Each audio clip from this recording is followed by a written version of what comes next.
नमस्कार, मैं मेघा हिंदुस्तानी स्वागत करती हूँ आपका माटी के लाल पर। आज इस वीडियो में हम बात करेंगे एक बहुत ही महत्वपूर्ण विषय के बारे में और विषय यह है कि प्रधानमंत्री नरेंद्र मोदी कितना झूठ बोलते हैं। ये झूठ का सिलसिला कब से शुरू हुआ है और आज तक अंजाम को नहीं पहुंचा, मतलब झूठ पर झूठ, झूठ पर झूठ।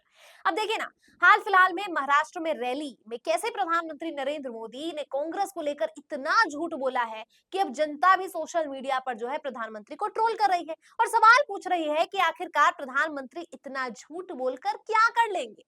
आपको याद होगा, लोकसभा चुनाव में ओबीसी और यानी ओबीसी का और मुसलमानों का वोट तोड़ने के लिए मुसलमानों के खिलाफ जहर उगलने का काम प्रधानमंत्री मोदी से लेकर भारतीय जनता पार्टी के बहुत से नेताओं ने किया था। और अब ऐसा देखने को मिल रहा है कि झारखंड में क्योंकि चुनाव है, महाराष्ट्र में चुनाव है, उत्तर प्रदेश में चुनाव है और इन उपचुनावों को मद्देनजर रखते हुए भारतीय जनता पार्टी ने जातीय समीकरण को साधने के लिए एक नया पैंतरा आजमा लिया है। और इस नए पैंतरे को आजमाने के लिए भारतीय जनता पार्टी अब आदिवासी पिछड़े वर्गों को तोड़ना चाह रही है। तोड़ना चाह रही है। अब आप सोचेंगे कि भारतीय जनता पार्टी तो बटेंगे कटेंगे वाली बातें कहते हैं और प्रधानमंत्री मोदी तो खुद कहते हैं कि एक होंगे तो जो है पता नहीं ऐसा ही कुछ नारा है, मुझे तो नारा भी उनका याद नहीं हो पाया कि साथ होंगे तो एक होंगे, कुछ ऐसे इनका नारा है। खैर इतना महत्वता देने की जरूरत है नहीं, क्योंकि बटेंगे तो कटेंगे वाली बात कहने वाली भारतीय जनता पार्टी खुद देश को बांट रही है।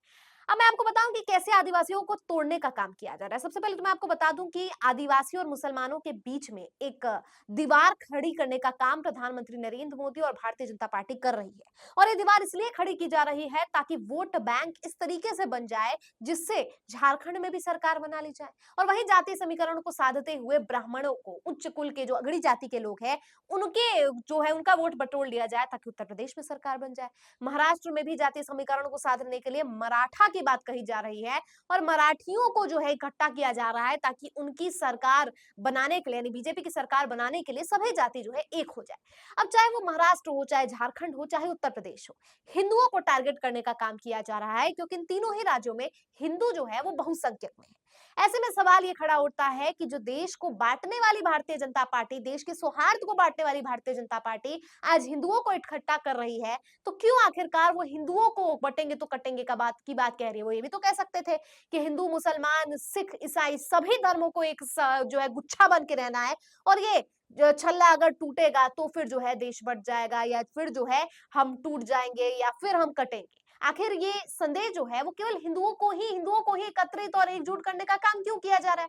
सवाल ये भी है दोस्तों कि भारतीय जनता पार्टी आदिवासियों को, अडानी कि अगर मैं बात करूं तो अपने कुछ चंद पूंजीपति मित्रों को के हाथों आदिवासियों की पूरी जिंदगी खराब कर रहे हैं। अब ये खबर निकलकर छत्तीसगढ़ से आई थी कि कैसे आदिवासियों को जो उनके ही जगह से निकाला जा रहा है और उनकी जमीन पर जो है सरकार कब्जा कर रही है। सरकार जो है वो ठेका जो है पूंजीपति मित्रों को दे रही है। वहीं मणिपुर में भी यही हाल देखने को मिल रहा था कि बहुत से ऐसी रॉ मटेरियल्स थी, खाद्य पदार्थ थी, जिसका खनन करने के लिए, जिसका जो है माइनिंग करने के लिए यहाँ पर पूंजीपतियों को टेंडर दिया गया था, पूंजीपतियों को पूरा का पूरा ठेका दे दिया गया था। कर्नाटक से भी ये खबर निकल कर आ रही है कि अडानी अंबानी की बहुत सी ऐसी खुद की कंपनी और बहुत सारी प्रॉक्सी कंपनीज भी है जो काम करती है अपने हित में और इसके बदले जो है वो आदिवासियों को डिस्प्लेसमेंट भी नहीं करती है। मतलब आदिवासी मरे, कुचले, दबे, उनको कोई मतलब नहीं।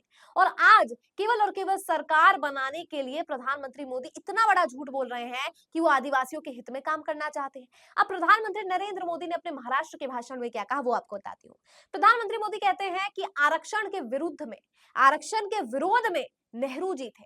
अंबेडकर जी तो आरक्षण देना चाहते थे लेकिन नेहरू जी अड़ गए थे। ये सरासर झूठ बकवास है कि नेहरू जी जो है वो अड़ गए थे, बल्कि नेहरू जी तो खुद सोशल इंक्लूजन की बात करते थे। वो खुद कहते थे कि समाज को अगर आगे बढ़ाना है तो सबको साथ लेकर चलना होगा। और इसके लिए ही जब अंबेडकर जी ने आरक्षण का प्रावधान की चर्चा की थी, तब नेहरू जी जो ही थे जिन्होंने इस पर मुहर लगाई थी, नेहरू जी ने हामी भरी थी और सोशल इंक्लूजन के साथ, जो एक्सक्लूसिविटी के साथ देश को आगे बढ़ाने की बात कही गई थी।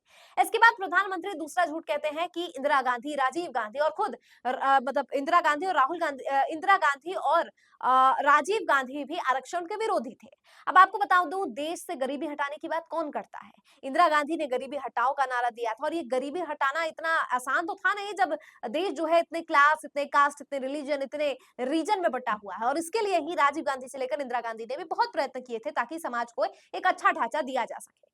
तीसरा जो झूठ प्रधानमंत्री मोदी कहते हैं कि राहुल गांधी भी आरक्षण के विरुद्ध में बात कर रहे हैं, जबकि आरक्षण को कोई नहीं हटा सकता और तब तक नहीं हटाएंगे जब तक समाज में एक इकट्ठा ना हो जाए, लोग जो है एकता ना आ जाए, समाज आगे ना बढ़ जाए, पिछड़े दलित आदिवासी जो है वो मेन स्ट्रीम से ना जुड़ जाए, तब तक आरक्षण को नहीं हटाया जाएगा। ये बात प्रधानमंत्री नरेंद्र मोदी नहीं कह रहे हैं, ये बात राहुल गांधी कह रहे हैं। और आरक्षण के विरुद्ध में बातें तो खुद प्रधानमंत्री आप देखेंगे कि आप खुद प्रधानमंत्री की पार्टी यानी भारतीय जनता पार्टी की बहुत से ऐसे नेता जो आरक्षण के विरुद्ध में कहते हैं। 2013 का ट्वीट उठाकर देखेंगे अमित मालवीय का, तो अमित मालवीय आरक्षण के विरुद्ध में बातें करते हैं। और आज अमित मालवीय आईटी सेल के हेड जो भारतीय जनता पार्टी के हैं, वो अब आरक्षण का अचानक से समर्थन करने लग जाते हैं। तो ये खुद बदल जाते हैं और ये दोष जो है लगा देते हैं कांग्रेस पर। उल्टा राहुल गांधी तो विदेश में जाकर भी आरक्षण को जो बचाने की बात करते हैं, आरक्षण कितना महत्वपूर्ण है इसकी ओर जो है लोगों का ध्यान आकर्षित करते हैं। लेकिन बीजेपी, आईटी सेल और भारतीय जनता पार्टी का इतने ज्यादा निचता पर उत्तर आया है कि राहुल गांधी को बदनाम करने के लिए उन्हें आरक्षण विरोधी के रूप में दिखाया जा रहा है। जबकि असलियत यह है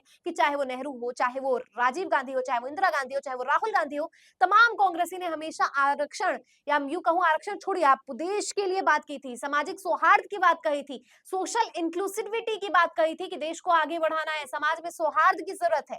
और देश को तोड़ने का काम कौन कर रहा है?